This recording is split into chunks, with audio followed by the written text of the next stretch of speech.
is going on, everyone? It is Tyler McKinney back here again, and today we're going to get into the XFL Week 3. We're going to get into the previews and the breakdown of the Sunday games. Hey, listen, let's cut to the chase.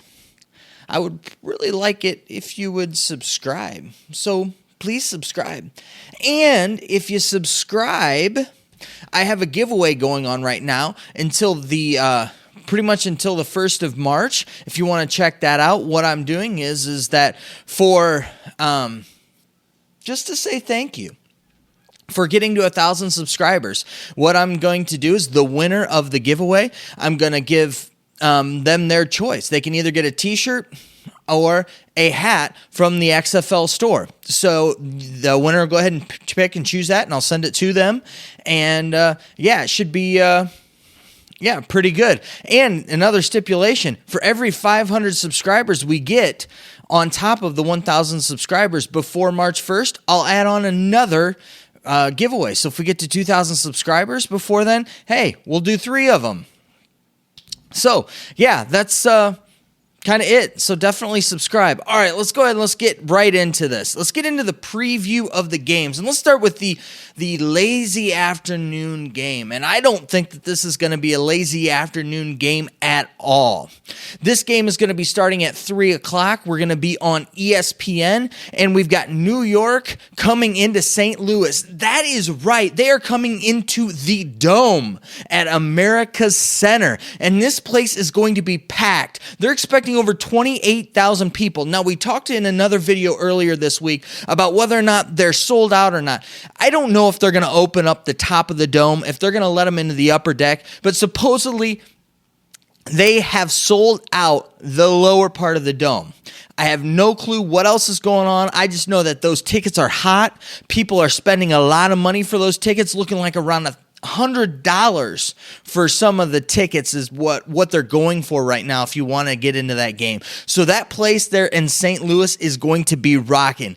I know that the fan base is just energized. Listen, they have a good team. They're 1-1, and I know that. It was a hard-fought loss last week to a really good Houston team, but you St. Louis BattleHawk fans, you guys should feel pretty good about your team. You got a great team. And you got a New York team, the Guardians, coming into town.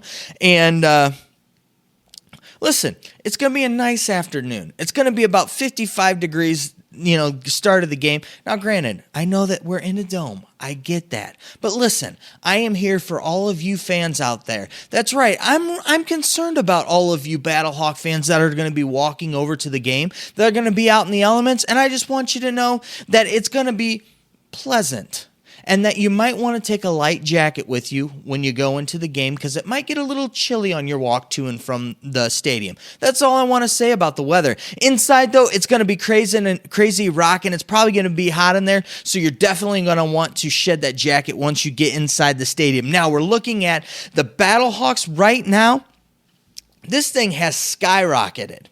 This line right now is at about 10 points. So the BattleHawks are giving 10 points to the New York Guardians. And what do I think about this game? This is a really interesting game to me, and this one is kind of hard for me to try to figure out. Well, why, Tyler, is this one hard for you to figure out? Here's the thing. New York played fairly well in the first week, and we know that Tampa Bay has a good defense. So for them to kind of get what they did and do what they did against that Tampa Bay defense, now granted, I know the Tampa Bay defense has been known to give up some big plays, and they do that. But that's a good defense. And then they were just dismantled by DC last week. Everything fell apart for them. So this week, there really are some things that I think that are going to be really key to this game that is going to really swing this game one way or another. And first and foremost, it comes down to, let's just go ahead and let's get this out of let's just get this out in the open. Matt McGloin, I have no clue what they're going to do with him, if he's going to be back starting, if that was just a benching for just what was going on. I don't know. And it really all starts from him.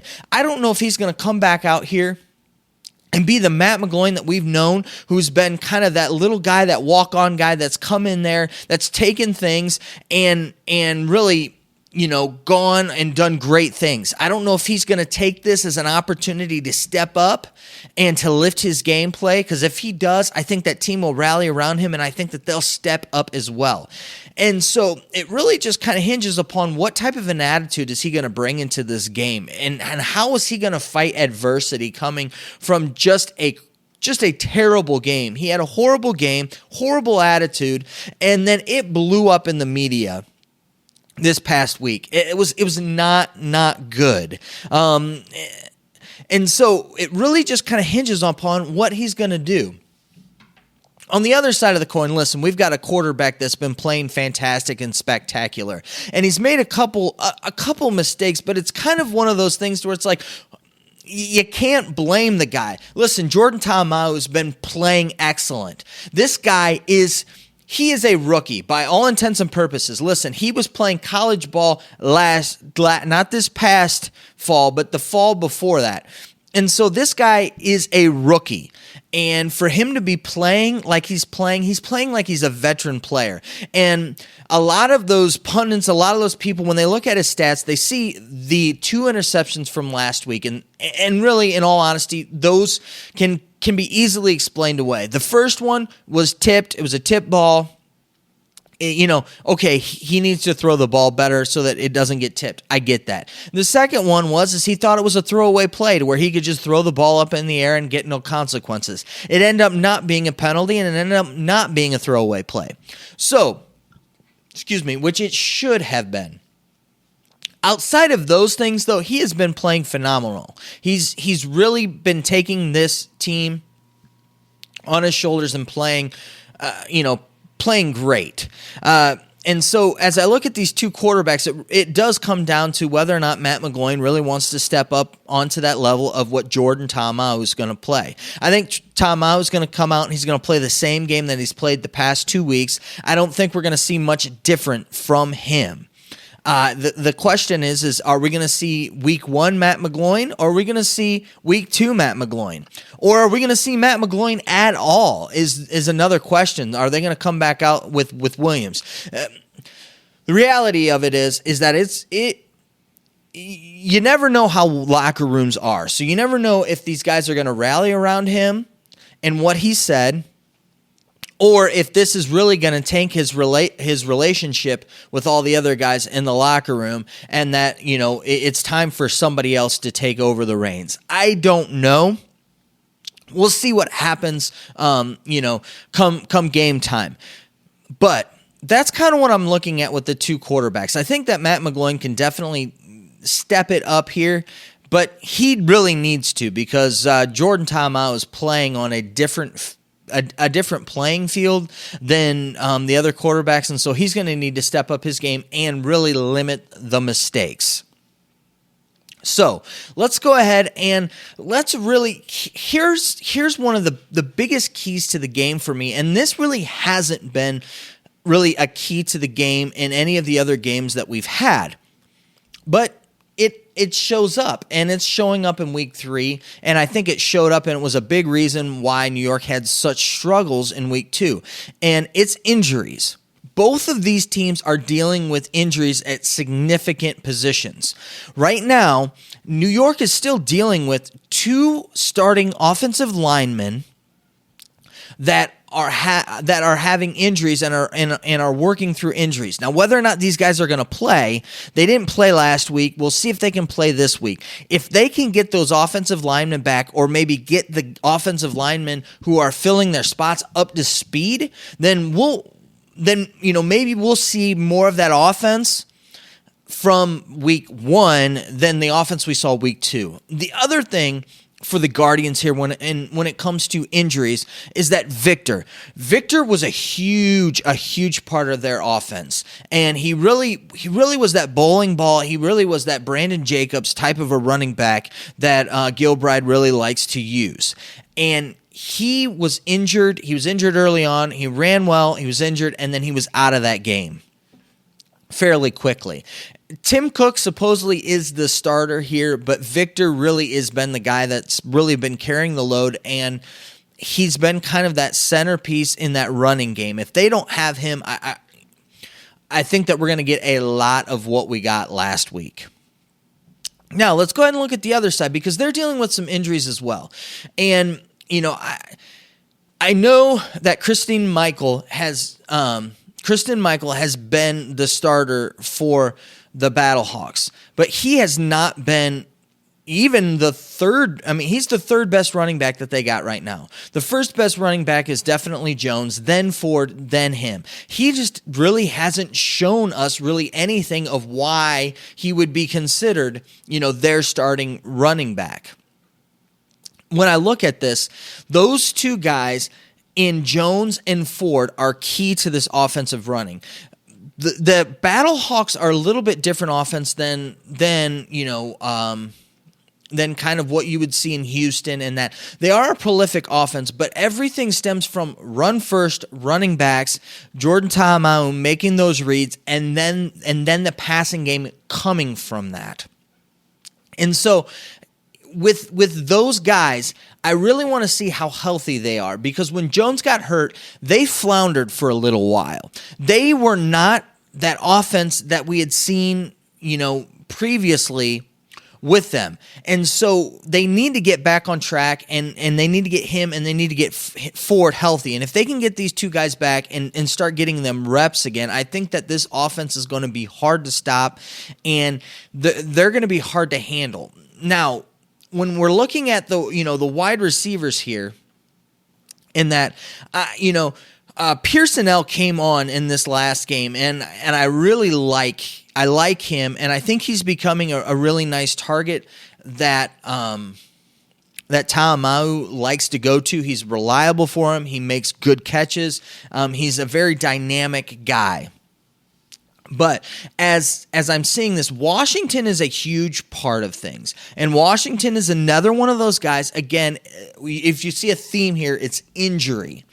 He's a guy who's dealing with an injury, and whether or not he's going to be able to play up to his standard is going to be, I think a key here in the game, because Washington is a guy who can really break it and break things open, like we saw at the end of the game with Houston. And so if we can see some of that coming, there, and if he can play well, I think that that's going to be huge for them. If he can't, I think that's going to be a big loss for them and put a lot more on Pearsonell's shoulders and the other wide receiver's shoulders. And so we'll see what happens with that. But as I look at these offenses, and that both of the offenses really are just right now littered with injury, and whether or not they can get their guys healthy enough to play well, I think that will really give us an idea of what to expect and how successful their offenses are going to be. Let's go ahead and let's flip it and look at the other side of the ball.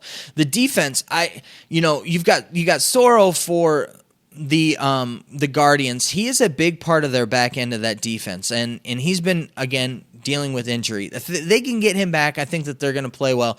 Last week, they got beat by a good team in all facets, and the wheels really fell off. And listen, the offense didn't do anything, and they didn't do this team any favors. I think it's a decent team. I really like the back end. Summers and Soro are two huge guys in the back end, to where if that front end can get a little havoc and possibly give Ta'amu some trouble, those guys can create some havoc and cause some turnovers in the secondary, kind of like what we saw in the Houston game. I could see that happen. Now, whether or not the Guardians can get that type of a rush up front like Houston, I don't necessarily think that they can. But I think that they're a decent defense. Last week was just their offense was terrible, and you couldn't do anything about it, and DC was clicking on all cylinders, and that's kind of what they ran into. Last week, St. Louis, their defense, they've got a really good defense. Listen, that offense for Dallas is a good Dallas offense, and for them to hold Dallas like they did, even with a backup quarterback, is pretty spectacular. What they did with Houston last week, listen, you've got a guy with PJ Walker. I mean, you can't get that guy down. And for them to hang in there with him like they did, I thought that was pretty telling as well, and keeping their team, there and getting some of the stops that they did. I think that this defense is going to rise to the occasion, and I think that they're a more formidable opponent than I think what they get credited for in this. I see this game as I look at it. I see these two fairly decent defenses, probably fairly similar defenses in where I'd rank them, probably both in kind of the middle of the pack. Not bad defenses, but not the great defenses, just kind of good defenses with some spark players here and there. And so as I look at this and I kind of come full circle with things, and we kind of start to now, look in and see what we've got going on. It really hinges upon whether or not these injured players are going to come in and make an impact, and whether or not the quarterbacks are going to step up and play. I think if New York can get Matt McGloin to do a turnaround, they can get some of these guys healthy in the game, I think that they'll be throwing the ball back around like what they did week 1. I think you're going to see Horn be, able to get back into the game. I think that you're going to see, the guys that were negated just because Matt McGloin couldn't do anything. McKee, let's see here,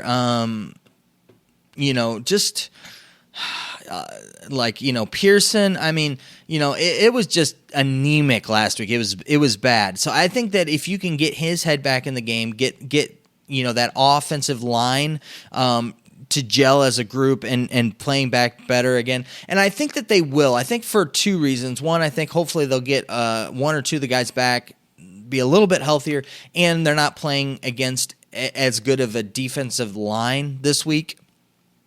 Even though it's a good defensive line, I don't think it's as good as what DC has. So I think that will help them to where, I think that I like to see this offense to probably get back on track here. Now, I think the other side of things is whether or not are the running backs going to be healthy to be able to really pound in that run game and and if they need to, will Kristen Michael step up and be that back that they drafted, that they thought that they were getting as their starting running back? I don't know. We will see. But here's kind of how I look at things with it. I think that crowd's going to be electric. I think that building's going to be exciting. However, I think everybody's thinking too much about week 2 and not about this Guardians team as a whole. And I think that 10 points, especially with the comeback period, I think is just too many in this situation and in this scenario. Even though I think that building's going to be rocking, and even though I think that the BattleHawks are going to win, I just think that 10 is just too many points. So if I had to pick it straight up, I would definitely pick the BattleHawks. I think they're going to win more by something like 6 points, something like that, 6, 7, 8 points. I just don't think that they can get it to that, that 2-score threshold of what 10 points is. So in this scenario, what I would do is I would go ahead and I would take the Guardians and I would take the 10 points, and that's kind of where I kind of sit with this, just because I don't necessarily think that the Guardians are as bad as what everybody's claiming them to be, and I think too much emphasis is being put on the debacle that was last week, and so I think that things are going to kind of reshuffle themselves back this week, even though I think that the Guardians are going to get the loss. So go ahead and this week give me the points in the Guardians. All right, are you guys ready to finish it up? I know I am. Let's go ahead and let's go in this fourth game. Let's hit the fourth game of the week, and this is the Sunday afternoon evening game. We're looking at it here. We're heading back to Carson, LA, whatever you want to call it. Depends upon who you are. But we're heading back to Dignity Health Sports Park for the second week in the row, and we're gonna see what these Wildcats can do with this DC Defender team coming in to their home turf. Now, it's going to be a nice day. Listen, this is LA, so of course it's going to be a nice day, right? It's going to be 60. It's going to be partly cloudy. It's 60 at about game time. It's going to be nice weather. No problem there. And the thing is whether or not LA can fill the stands again. And I'd like to see them. Now, granted, they have just under 15,000 people last week. Maybe we can get that up a little bit higher this week and see what this kind of LA crowd can do. Because, there for a little while last week, that LA team was kind of feeding off of that crowd. And that crowd, when that LA team gave it an opportunity, they really got into it. But this game is going to go ahead. It's going to start at 6 p.m. And this one is going to be another one of those FS1 games, those Fox FS1 games. And last week, we talked about the ratings. If you ask me, I think that the ratings that they had for FS1 were fantastic. Those were great ratings. And hopefully they can get that type of ratings again. Now remember, this is the DC Defenders that they're playing. So I think that the DC Defenders will bring some more viewership, especially from the Midwest and the Northeast there. And so I think that that's I think that they're going to get some decent ratings again on FS1. But we're looking at this. The line is the Defenders -9. So the Defenders are giving up 9 points to Los Angeles. Well, let's go ahead and like we always do, let's go ahead and let's start with these two quarterbacks. Listen, these two quarterbacks are probably two of the better quarterbacks in the league. I would say that LA, Josh Johnson, if I was looking at it, I would say he's probably the fourth or fifth best quarterback in the league. Take Landry Jones into effect here if you want to, call him both the fourth best quarterback. I would be okay with that. Josh Johnson played well last week, especially for his first week. And again, he was like Landry Jones, had a little bit of rust, but once he got the rust off and got the ball slinging around, man, he hit Nelson Spruce. And those two are going to be dynamic this week. Make no bones about it.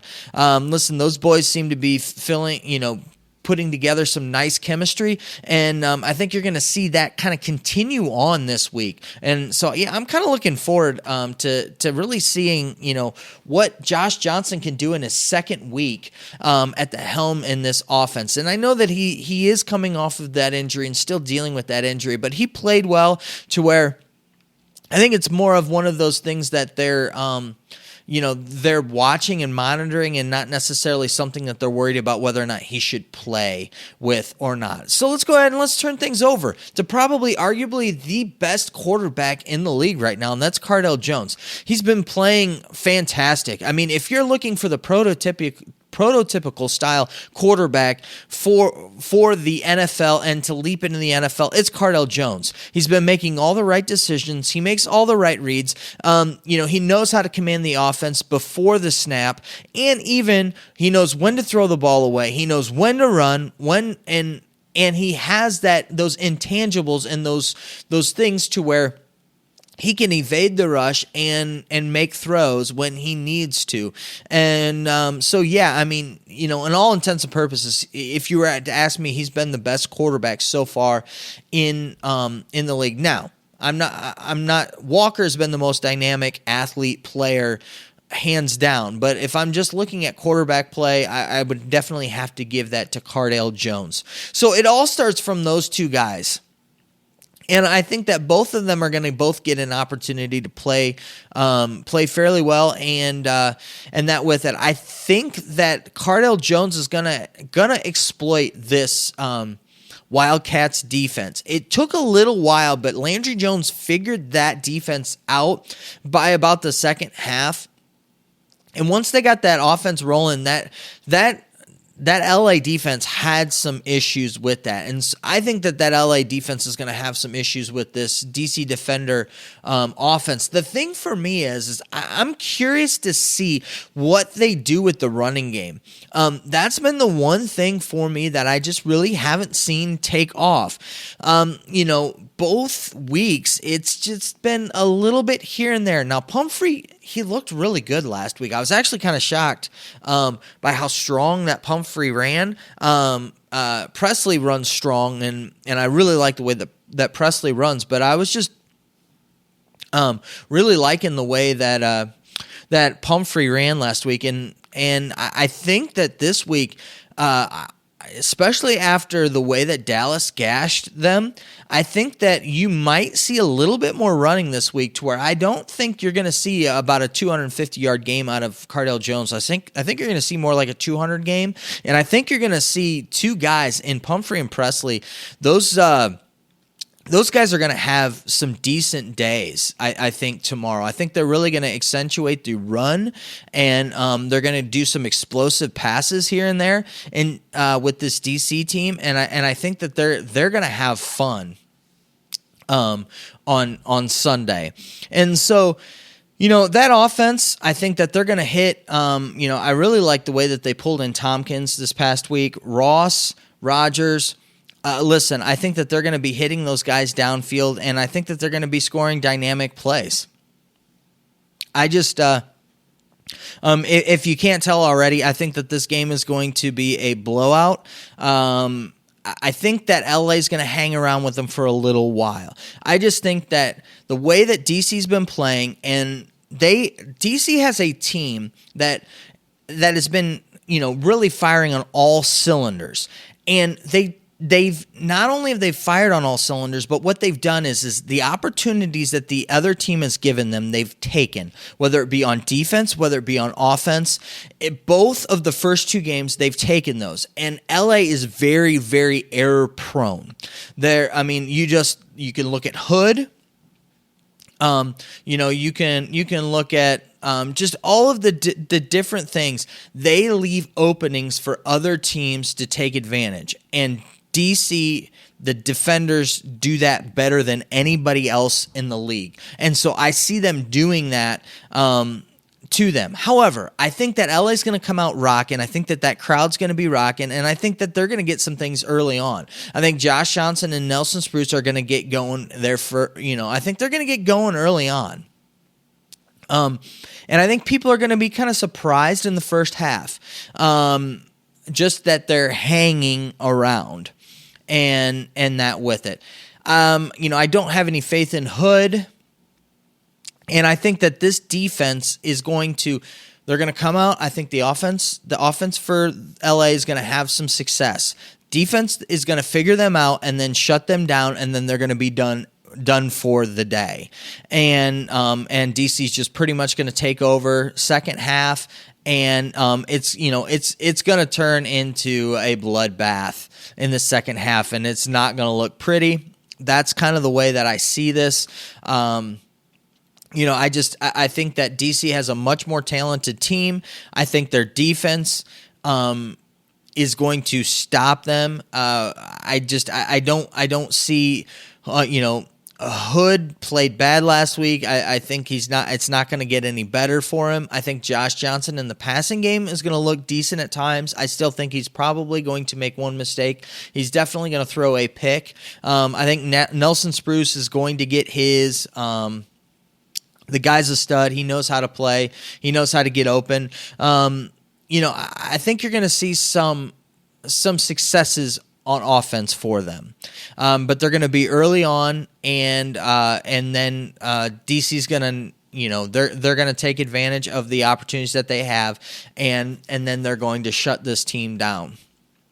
This one's probably going to be, if you're asking me, this is going to be probably the one of the more boring games, and I think that this is going to be a legit blowout by the end. I mean, I legitimately could see DC winning this game, like 41, 42 to like 17, 18, maybe 20, something like that, or like 37, to 15, something like that. I think that it's going to be bad, and I think that they're going to pour it on, and because LA is going to give them that opportunity, and it's not going to look good. I think that it's going to be an exciting game for LA fans in the first half. I think they're going to stick around for a little while, and then DC is going to adjust to whatever they got going on, and it's just going to be bad. And who knows?